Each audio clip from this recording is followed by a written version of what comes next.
Grow Great is a city government leadership podcast with Lisa Norris and me, Randy Cantrell.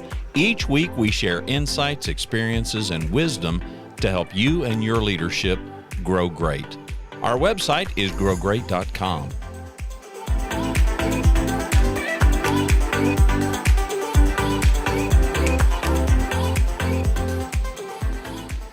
Anybody ever told you that they would do something and then they didn't follow through? They didn't do it? I have never had that experience. No. Building a Oh my house, gosh. building a house, and all the stuff that we've had going on. In recent telling me I months. can get water and it's not there. Yeah. Little things. Yeah. Can you imagine a world? It's a John Lennon deal. Imagine a world where everybody does what they say they'll do. Not where we coerce people to say they'll do, but they tell us this is what I'll do, but they just don't do it. Yeah. Yeah. And it's more of the, for me, it's more of the pattern versus the one-offs. If there's a pattern, because before we jumped on and started recording, I told Randy, I said, man, I irritate myself with this one. Sometimes you intend to get to something and you don't, but it's not for lack or consistency that I act that way. There are moments that I just simply can't get it done at the timeliness I would want to do, but it's the continual lack of follow through. Well, what do you do in those? What you're going to say? What do you do in those situations? For myself? Yeah. So you've told somebody that you're going to do something, and it's not going to happen for whatever reason. You're not going to make it. What do you do? Normally, I would tell them either by mail, say, I'm working on this. I didn't get to it as soon as I'd hoped, but it's on my list, and I should have it done by X next Friday. Do you need it sooner than that? Because if they need it sooner, then I can juggle and shift, and I need to reprioritize the to-dos. But at least there's still a commitment of follow through. It's not just not doing something ever. Yeah, but I'm going to assume that all of us, universally all of us, we can deal with that. Yeah. I mean, there's at least a degree of professionalism and courtesy and just being nice to being kind to handle it that way. Mm-hmm. But yeah, that's not what we're talking about. We're talking about and you're probably right. The systemic behavior of just don't do what you say you'll do. Right. And it puzzles me. It puzzles me why people go ahead so true story. Going from puzzle to true story. True story. I love Randy's stories. I'll change. I won't divulge details to protect the guilty. So I needed some work done, right? I need some work done at the new house. And so we're walking. I'm telling this person, this is what I want. And I'm being very precise. I mean, very precise. And he is nodding his head. He's making mental notes. He's not writing anything down. And we do this over the course of about 15 minutes, 3 times. I show him 3 times. This is what I want. Here's what I want done here. Here's what I want done there. And I mean, I'm very specific. I'm very precise. And he needs to do some measurements. He doesn't get a tape measure out. He does this. He holds his hand out. I'm holding my hand out in front of me, and he's like cutting something. Like marking mentally with his hand. Correct. He's marking in the air. Now he's done this, from what I'm told, he's done this work for a long, long time. So I'm okay. That's fine. I'm not going to nitpick somebody that doesn't get a tape measure out, because there's going to be some material that's going to have to be ordered. I've got to order that material, and I've got to pay for that material and have that material delivered. So I need to know how much to get. So he's doing this hand motion, and he's figuring out how many yards. This is going to be yards of product, which is a cubic yard for folks that don't know. So it's landscaping. I'm going to have some rock delivered. Okay. So I go over it these 3 times, and he tells me, and I say, okay, where do you want that delivered? because they'll deliver it for free. They'll drop it off. Where do you want it? And he tells me. I said, do you want it all at one time? No. Just get this much delivered the first time. And then I'll tell you when to have them deliver the second time. Okay. How long are we talking about? 2.5 days. Now, this conversation happens 3 times in the span of 15, 20 minutes. Okay. And he throws me a number out. I think the number's a little high, but he came recommended by a friend, and not wanting to muddy all that. The friendship's worth more. It wasn't. It's fine. It's fine. Correct. Exactly. So I just agreed. And I said, I'll pay you half now, and I'll pay you the other half when you're finished. Fine. So I do what I'm told to do. I order it. I get the first half delivered. They put it where he wants it. Now, fast forward about 2 weeks, and he hits me with a price that is almost double what we agreed to. Okay. Is the work done at this point? The work is done at this point. Okay. So he's done the work and he's coming back for money. The work is done, and I've got the other half is now with somebody where he can go pick that up. But now, for the first time, he hits me with a price that is double the price that he quoted me. And I said, no. And he's like, dumbfounded. And I'm like, no, that's not what we agreed to. I'm not paying that. I'm going to pay you what we agreed to. He starts going on about, well, it was hard and it was a lot, it's not my problem. Yeah. Not my problem. I'm not the one that quoted it. I'm not the one, And so that's what prompted Lisa and I having this conversation. So she's building a house. And listen, not to disparage anybody, including this person. I did tell my buddy who recommended this person, I'm not going to badmouth this person. I'm not going to tell the community about him.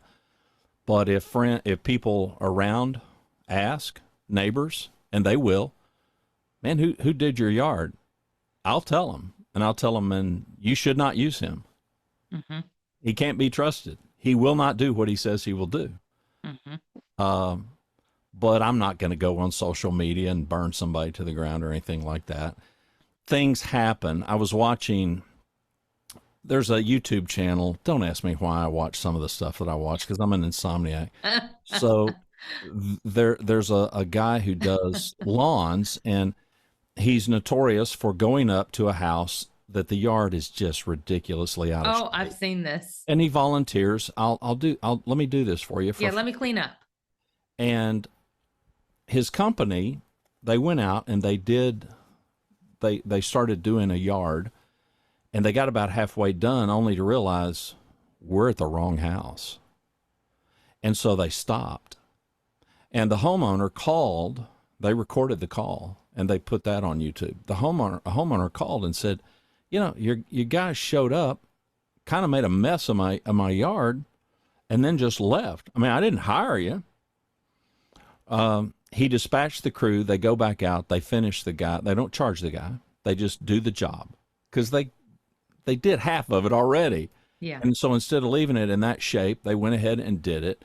And the guy called back and was just absolutely bragging to high heaven about them, and said, I'm interested in hiring you. Please call me. This was a voicemail message. Mm-hmm. And that's how you recover, just like you do. Yeah. If I say I'll do it, but something's happened, and things can happen, I get it.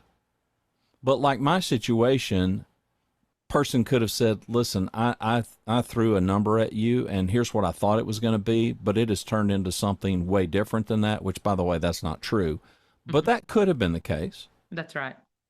And he could have had a conversation. But no, you wait until you're done, and now you're trying to collect the balance, and now you change it up. Yeah, you double the price. Yeah. It so irritated me. And I don't understand. I really, as leaders, I don't understand I just don't understand. I don't understand the reluctance of somebody to go ahead and admit, listen, I know I told you I would have that for you by Friday, but I had some other stuff come up. And this isn't about making excuses. And this isn't about finding reasons why we can't follow through and do what we say we'll do. But can we manage our reputation, which I think is hugely important for us as leaders? Do you want to be known as that person? No. I don't know any effective leader that wants to be known as the person. Don't give it to me because you can't count on it getting done, or you can't count on me doing what I say I'll do. There is no effective leader on the planet that wants that. On the flip side, so similar, we had a bunch of house repairs and renovations kind of in our old house before we sold it.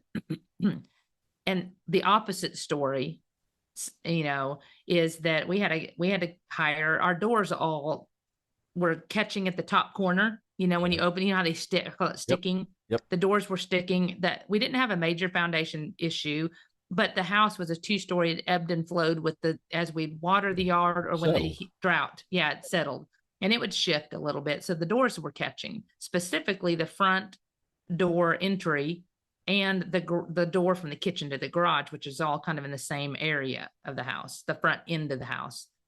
And so we always got people on Facebook that we'd, who, you go on your Carrollton chatter and who's recommended or worked with somebody. And this guy came up for the doors and he had said, he would do the work. And so I can't remember if we had put new doors in or whatever, but he's thinking, he quoted us a pretty low rate because he's like, I'll just have to shift the doors a little bit.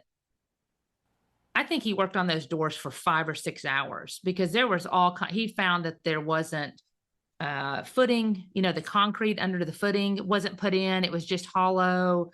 I wasn't there. Don's telling me this whole story. He works all day on these doors to get them corrected. And then he goes, Don's like, while you're here, the closet, the pantry door is also, the hinges are off. Yeah. If we get the hinges, he gladly starts working on that. And he's just chatting with Don the whole time. And when he's done, he doesn't say anything about it any more of a rate. I mean, this was supposed to be an hour job and he's there like, I don't know, 5 or 6 hours. I'm probably not remembering it correctly, but he was there a long time. A lot longer than he planned. Lot longer than he had planned. He says nothing. Don pays him and he's like, thank you so much. And Don's like, man, you did an amazing job. And of course, Don always takes care of people. If they take care of us, yep, he takes care. And I think he called me and said he gave the guy an extra 100 or 150 or something because of his not only time, but he said, you missed lunch, go have dinner with your family or take your wife out, or Don's always really thoughtful that way.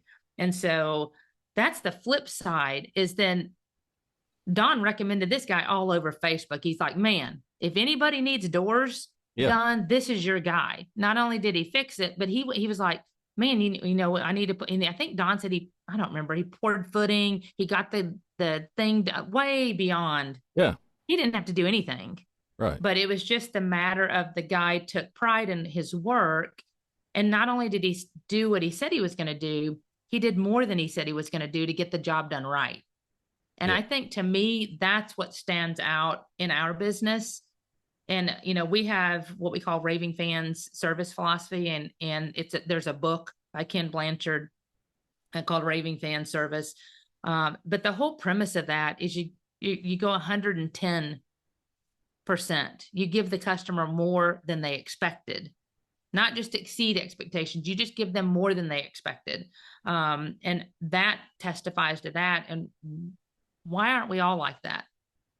Why do we choose differently?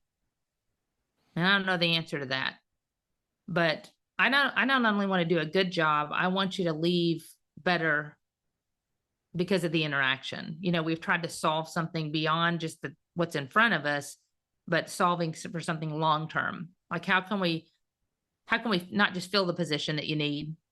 How do we solve for you constantly having turnover in the position? Do you know what I mean? It's just beyond, it's looking beyond the immediate problem. I think that phrase that you use, that long term, is part of it. I think there are too many people that are short sighted. Those people that are effective leaders and the people that want to be more effective in their leadership aren't just thinking short term. Like your guy versus my guy, your guy wasn't just thinking about these 5 hours, this job. How much can I maximize out of this particular transaction? I grew up running retail companies, largely luxury, what I call luxury retailing companies, high end, catering to higher end customers, and learned very, very early. It's just all about reputation. It's all about doing what you say. It's all about follow through. It's all about meeting and exceeding the expectation of these customers. It's the end all be all. I've given credit to him because he deserves it. Jeffrey Gitomer, that's Gitomer. Jeffrey is a Philly guy that has been steeped in sales training for 4 decades, and I have followed him since the beginning. And he made a comment many, many, many years ago that has always stuck with me. People can say one of 3 things about you: something good, nothing, or something bad. And it's up to you. And that transcends sales. That transcends selling people stuff. That permeates our lives, our careers. People can say something good about us, something bad about us, or they can say nothing about us. That's right. And I agree with Jeffrey. We get to decide that. So your guy, he gets recommended. My guy is not going to be recommended at all. My guy's looking to maximize that transaction. He's looking to make the most money off of this one job that he did for me that, by the way, I had no part in except to explain to him in detail 3 times in one conversation. Oh, also followed up with multiple text messages repeating the exact same specifics, and phone conversations, the exact same specifics, and at no time said, the scope of this thing is bigger than I thought. That never happened. Just blindsides me with, I'm going to double the bill here and hope this guy pays it. And he happened to run into a guy like me that said, no, I'm not paying that. Now you're taking advantage of me. Right. So am I going to tell anybody? Well, I've told this story a couple of times. I've podcasted about it twice now. I haven't used his name, but if somebody in the neighborhood asks me, hey, who did that for you? I'm going to tell them. I'm not putting it out there in the public, but I could just as easily have broadcast it on podcast and gotten this guy some business. And whether it's through Nextdoor or Facebook or however you guys do it, or whether it's just informally telling people, man, I get asked all the time. My son has a home inspection business here in Dallas-Fort Worth, and so he knows a whole lot of folks in all kinds of trades that have to do with homes. And I get, maybe it's because of him and my connection to him as my son, people will ask, here we are in the throes of heat. I mean, it is hot here in Dallas-Fort Worth, Texas. And so air conditioning people, everybody like, man, I need a good a good air conditioning person. I've got 1 or 2 people that I recommend regularly to people. My son built his business on it. We're going to build our reputations and we're going to build our careers that way, because wherever we are in the food chain, even if we are aspiring or we are already at the top, meaning we're a city manager, councils and citizens, they want somebody who you do what you say you'll do. Now, we could approach it a couple of different ways. Be careful what you commit to, and we should. We shouldn't set unreasonable expectations. We all know people who will be very quick to be yes people. I worked with a city one time, and they had a director who would frequently get FaceTime with a council. And the city manager was constantly trying to battle this person who would tell council what he thought they wanted to hear, and who would make these completely unreasonable timelines of, oh we can have that done by July whatever. Meanwhile, the city manager is sitting there full well knowing that's nearly impossible. That's not going to happen. And we're always going to be backtracking, always going to be backtracking. And that was the reputation then that this director had. So these are real world problems that can happen at a director level and above, and they absolutely can happen below. I don't know. Somebody smarter than me is going to have to psychoanalyze as to why people do it. I think some people, in that case, I happen to know, just being put on the spot, and instead of just saying, so if a councilman or a councilwoman says, well, so could we have that done by July 15th? And now immediately people can feel put on the spot, and instead of buying time or retreating to get their stuff together and figure it out, just want to go ahead and say yes. And I've encountered that with salespeople all of my career. People that just in that moment, they just don't have the fortitude to say to this person what needs to be said. I could be wrong, but I have ascribed it to, don't think about you, think about them. What's best for them? It seems to always come back around to that. Our conversations, it's amazing how often they still come back around to, great leadership is still a focus on others. And when other people try to put you on the spot to do something that may not be quite possible, might even be impossible, don't think about yourself, think about them. If my guy would have thought about me instead of himself, he would have at least had a conversation somewhere along the way and said, this thing's way more complicated than I thought. There's a lot more work involved, which wasn't the case, by the way. Right. But it could have been. Your guy, it absolutely could have been. He could have unearthed something. Come on, we've taken our cars to mechanics before, and they've said, yeah, you brought it in for this problem. I found this. Yeah, we thought it was a sensor, but it's your transmission as a whole. Yeah, so here's what you're looking at. What do you want me to do? That's right. You could have done that. Right. You could have done that, and we can all do some semblance of that in our own leadership too. And then we don't have all the chaos. We have got enough chaos in our life. We don't need to be creating more by committing to something and then not doing it, and then all the ill will that comes out of that. Well, even more so, when you're put on the spot, at least they're giving you an expectation. And I agree with you. You should be able to respond to it appropriately as to serve them. Here's what I think I can do. Here's what I need to research, and we may not be able to accomplish that, but let me find out. I mean, to give them some baseline expectation.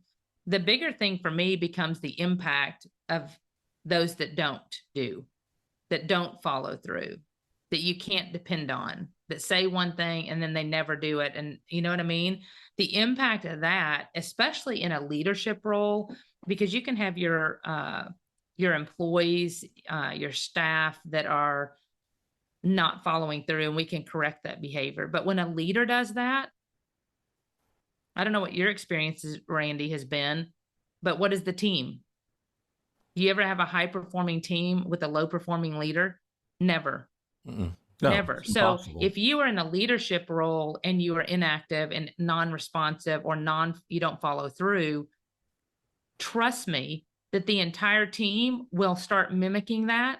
And not only that, when you ask for something, they're going to assume you aren't going to remember you asked for it, or you're not going to follow through about it. So why do I need to put that as a priority? I mean, I've just seen this dissolution of, practice and protocols and follow through. It follows the leader. If the leader's ineffective, the workers are going to be ineffective. Well, and how quickly do you learn that that's how somebody rolls? And then how quickly do you start retreating and pulling back and going, well, I'm not. Well, and there's no expectation. Hey, I'm not going to give them anything. I'm certainly not going to trust anything that they tell me, and now you've got to start building in some margin, full well knowing they're not going to get this done. Well, and the person trying to manage that leader, so the leader's leader, it's even worse because now you have imposed upon them the demand to follow up with you on everything. They know that I'm not going to get something done unless I follow up with them continually and ask where we're at on that.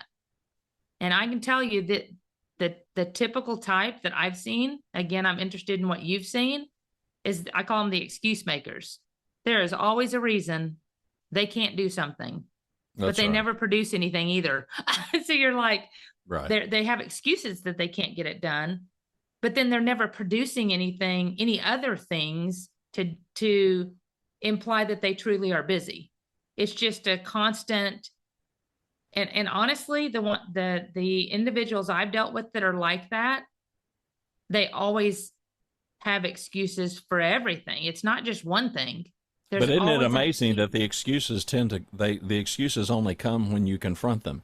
The excuses don't come because they're proactive and they get, hey, Lisa, I know I told you that I would do this, but let me tell you here. And it's an excuse. That's not how it, in my experience, That's not how it rolls. It plays out because I've initiated a phone call or a conversation with them and said, hey, where are we at with this? And now I get all the excuses. It's That's like, right. you could at least be proactive and give your excuses before I confront you. That would be a step in the right direction, maybe. Yeah, but the impact I think is even far greater than the behavior, right? That generated Impact on the team.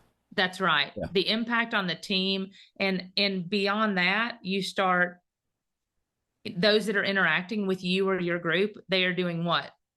Like you said, they've lost trust. They don't call you anymore. You're not the solution person. Why are they going to rely upon somebody that doesn't follow through on a request? So you have now not only impacted you and your behavior, that's impacted your staff, you've impacted all of those around you that are no longer relying upon you, which goes back to your very first point. It's all about reputation. Do you want to be they say something good, they say nothing, or they say something bad? What do you want said about you? And it's all a direct correlation to your behavior, your follow through, your reputation. Well, and it speaks to what we're going to talk about in our next episode, Lord willing, and that is just personal responsibility, taking responsibility for our lives, taking responsibility for our outcome, taking responsibility for what we commit to. I mean, come on, there's a whole lot of things in life that aren't etched in stone. And we're not talking about vows and promises. We're talking about people that make some kind of a commitment. In my case, and in your example, here's somebody that was hired to do some work. We have the scope of work, or what we think is the scope of work. Mine was pretty spot on. Yours, okay, there were some surprises along the way. But completely honest, here's the work, here's what the work is going to take, and here's what the work is going to cost. And we move forward. And okay, it doesn't happen. For whatever reason, it doesn't happen. But in so many cases with leaders, and as we're talking about leadership in city government, we've talked before, there's this just never-ending, fast-moving conveyor belt of work product that's got to get done. Mm-hmm. And the other thing is we've really got to rely on each other. We've got to trust our teammates that they're going to hold up their end of the bargain. And when we don't do that, to your point, the team is impacted. That is the team that the leader is leading or attempting to lead. And then there's all the peers. There's everybody else that's caught up in the wake of it because, okay, now you didn't do what you said, and now I'm stuck. Now my end of the boat starts sinking because your end of the boat is sinking. My experience is teams that have high-performing individuals, I have seen low-performing leaders who have high-performing individuals. They're not going to stay. But the people that are going to stay and the people that are going to thrive in that under that kind of leadership are the people that they embrace that same work habit. That's right. They don't mind committing to something full well knowing that they're not going to get it done, and they're going to have all kinds of excuses, and they get really good at the excuses. And sometimes those excuses can seem legit, but they're not. Yeah. You know? They're and not. Again, it's the systemic. I want to be clear for our audience. We aren't talking about when you're busy and you've got 3 weeks of chaos and you didn't get to something. That's not what we're talking about here. Well, We're talking about the you've been systemic embarked. inaction. Yeah, I know you well enough to know you have been embarked on some work, and all of a sudden, CMO has a project, That's and that right. project's got urgent written all over it, and it's it's drop everything, and this is what we have to do. That's not an excuse. That's a reason, right? I mean, That's that's there's a good. big Yes. difference. There's a huge Yes. difference, and Lisa and I would suspect any HR director in any city has been blindsided to some degree with some project that CMO wants done, and it's got a time element and it's urgent, and you've got And to not get. even just HR. I think that falls in engineering and the Oh, I do attorney's too. office. It's everywhere, and probably not even city governments, but city government. We have so much to do that our lists are so long, that it's just, I always tell my staff, it's time management. You will never get to everything that's on our list. You just won't, but you manage in the day and the needs, and you just continue working through the list. Well, And but you and I so both know there's some things for all of us as leaders that are just kind of non-negotiables. that's right. So as an HR director, payroll's a non-negotiable. It has to get Right? done by the deadlines we Yeah. state. People got to get paid. They got to get paid on time and all that. So Right. we've all got things like that. And then we've got some other things that, okay, they may not be like that. Somebody may ask us to do something and they may want to impose on us a timeline. It's clearly up to us whether we let them do that or not, which is kind of teeing up and teasing for what our next episode will be about, be responsible, but I would say be responsible for yourself, but keep a focus on this person in front of you, this person on the other end of the email or the other end of the text. Don't let them set the expectation for something that you have to do and then just start looking for a way out of it. Yeah, it's like the movie Failure to Launch. You remember? Uh-huh. You remember that movie Yep. where there Yep. was just couldn't make a commitment, didn't do what he said he was going to do, just inaction. Yep. It's kind of like the failure to launch. You've got to, if you commit to do something, you need to do it. Now the timing can vary. Maybe you didn't get to it as quick as you want, but it really goes back to accountability. If you say you're going to do something, do it. If you can't do it, or if it changes, communicate. So I'm a leader Right. who struggles with some of this, and your advice to me is what? I don't really like it. I hate myself for making these excuses. I catch myself doing it. I know I'm doing it. I don't admit that to anybody, but deep, deep, deep down, I want to do something different, because my personal conviction is these are habits. These are things that we absolutely can control. We can do something about these, either on the front end or the back end or both. So what's your advice to me? Well, one, it's recognizing that you have a deficiency. You have to acknowledge it first, and then you secondly have to do something about it. You have to act. Again, what we're going to be talking about next in our next podcast.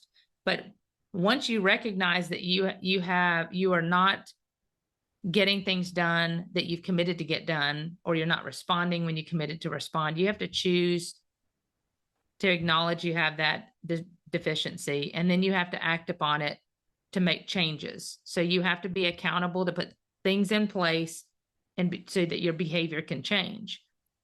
It's like you said, it's a habit. It's not something you can do for a couple of days and then fall off again. It's a personal commitment for change, and each of us has to do that. By nature, I'm a planner and an organizer, but I'm not organized by nature. I'm chaos management, right? I mean, that's how I function. I thrive in these environments where there's 90 million things to do, and managing the piles and getting them done. But I'm like this all the time, where I've seen people that have organized piles on their desk, like in folders that are labeled. That is not me. But I have the commitment to follow through, and I have to have a method to the madness to make sure I don't lapse on things that are critical, that my team needs. I have to prioritize. You have to make a commitment to change your behavior and find a way that works. Um, Describe that follow through in your schedule, and how much of that is managed up front with the expectation. Whether somebody is coming to you and say, "Hey, Lisa, can you do this for me?" and man, can you get it to me by this date? Whether it's something as clear cut as that, or if it's something even much more vague, how do you manage the expectation on the front end? well, for me and my team, I've explained this to my team as well. The first thing we always do is I have to understand when you need this by. And then if they tell me, then I know I have to know what's on my plate to say, okay, like this commonly happens with Cheryl and Steve, which are in our city manager's office and our team. That's typically where I'm getting a lot of projects from, or other peers, other directors. And they'll say, hey, can you research this for me? And I'm like, first question, when do you need this by? I have to understand that. And if they say, I really need it this afternoon, I'm like, can you help me understand why you need it this afternoon so I can determine if I need to shift? I never say I can't do it. I just seek understanding first. Why do you need it in that time frame? And then, and these are quick, these aren't hour-long conversations. These are a minute. They'll say, well, I've got to respond to Cheryl this afternoon because we're trying to hire this blah, blah, blah, blah, blah. And she needs an answer. I'm like, okay, let me shift. I will have that to you by 4. Does that work? Because I need to understand. I also have commitments. If I have to be home, if I have a council meeting, Right. I've got to know my schedule and what I can successfully achieve. What often happens is they'll say it's urgent and I need it today. And I said, listen, I've got 2 projects for CMO that are also due today and they're critical. Do you think it takes precedence over that? And they'll often, what do you think they say? No. No. They're like, no, I don't need it that urgently, but could you get it to me by noon tomorrow? Because I've also got to follow up. I will let so-and-so know that you're not able to get it done today, but we'll have it for them tomorrow. So it's all about respecting why you need something and when you need it and explaining, because you don't want an excuse. There's a big difference between saying, well, I really can't get it to you today. I've got more important things to do. I mean, that's a totally different message than saying, here's the commitments I've already made. Do you think it's gonna trump those for your need, so that I can understand their reasoning and thinking? And sometimes it does trump them. But often, and honestly, often in the city manager's office, Cheryl and Steve will say, do you think you can get that to me this week? And I'm like, I can get it to you by Friday, but I'm working on these other things. Do you need it quicker than that? And they're like, no. In fact, if you got those things, those are important. Why don't you just get it to me by sometime next week? I mean, they're very reasonable when they can be reasonable. And then if they're firm, they tell me. We've got a good group of directors and CMO staff that are starting to understand how busy we are as a team, not for excuse making, but legitimate reasons, that we're trying to balance the demands. And they're realizing now the load of staff. I mean, I can see a shift that's been happening in the last 2 months, because everything used to be yesterday. And right. I'm seeing the needle move, that there's just so much pressure and demands. We just can't get to everything that everybody needs when we're trying to do the best we can as a leadership team. And so I'm starting to see the dialogue change. That's, when can you get it to me? And does that work? And then they'll tell us, no, that's fine. They're starting to give us a little bit more leniency. You're not reluctant to ask the questions. And I think that's a big one. No, you have to ask the questions to seek understanding. Yeah. But I think for so many excuse makers, they don't, for whatever reason, they lack the bravery to go ahead and pipe up and say what you have just coached. Ask all these questions, these clarifying questions, so that you can really understand the pressing need and whether or not you can fulfill that. And if you can, what are you going to have to do? What are you going to have to shift? What are you going to have to shove off to the side for a bit so that you can get that done? Well, remember, the number one issue people are probably having, is the failure to communicate. Yeah. It is all about the delivery of the message, not the message itself. So many people choose a very poor delivery. Like you indicated, they make excuses. They put things off.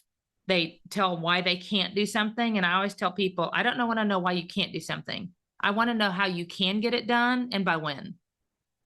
It's all a matter Yep. in the delivery of the message. And it's a skill. Communication is a skill and it has to be practiced. So as you dialogue to keep your commitments, going back to our original message, when you're trying to keep your commitments and do what you say you're going to do, you have to be able to communicate with that other individual. When do you need it by and why? And not, well, why do you need it by that time frame? Totally different message than, hey, what's the timeline that would help you with this? Okay, 2 different messages. It's all in the delivery, and you have to practice it. It is a skill, and it's a learned skill. Yeah, well, and I'm going to be a broken record. You're still focusing on the other person.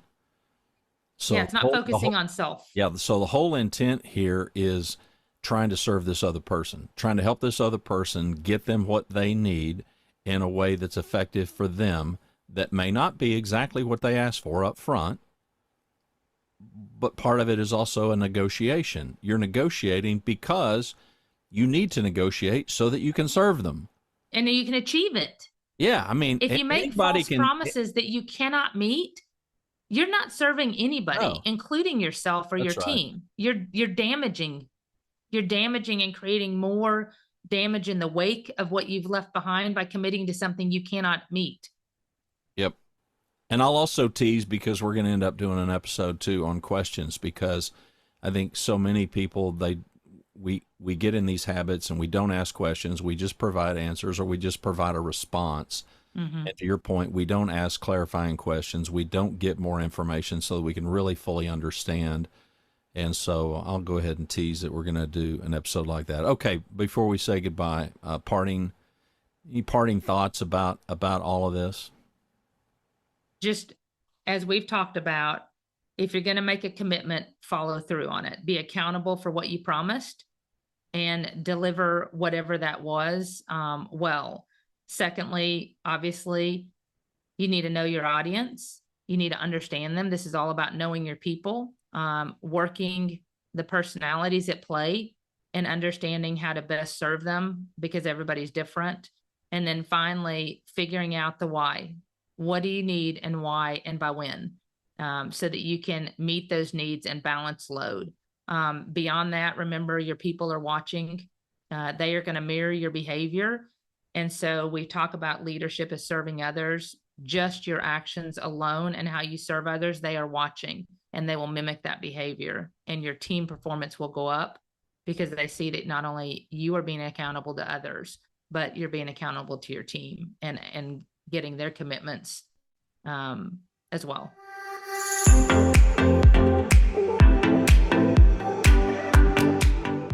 Thanks for watching and listening to Grow Great, a city government leadership podcast. For Lisa Norris, I'm Randy Cantrell. Be well, do good, grow great. The website is growgreat.com.